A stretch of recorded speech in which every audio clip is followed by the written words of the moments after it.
On les appelle dos d'âne, coussins berlinois ou même plus rarement réhausseurs trapézoïdales. En clair, ce sont des ralentisseurs pour voitures et pour deux roues.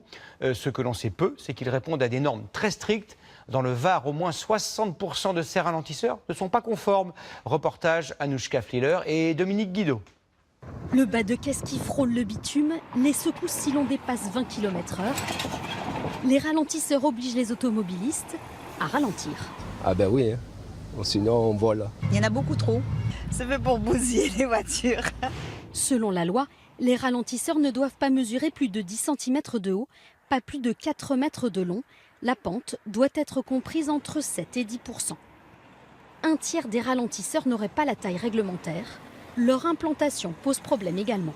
Un emplacement en virage et des lignes de bus régulières. Voilà ce qui rend totalement illégale cette infrastructure. Une association d'usagers mécontents a décidé de saisir le tribunal administratif. Il y a plusieurs procédures qui sont lancées dans toute la France actuellement. Je pense qu'elles vont se multiplier effectivement. Il y en a déjà qui ont abouti.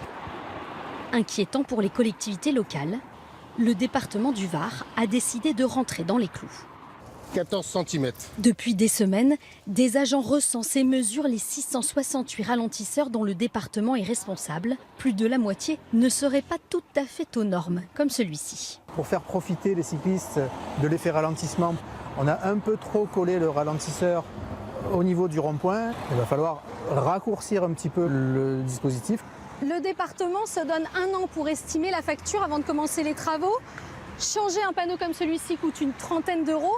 Pour déplacer ce ralentisseur, il faudra compter 5 000 € minimum.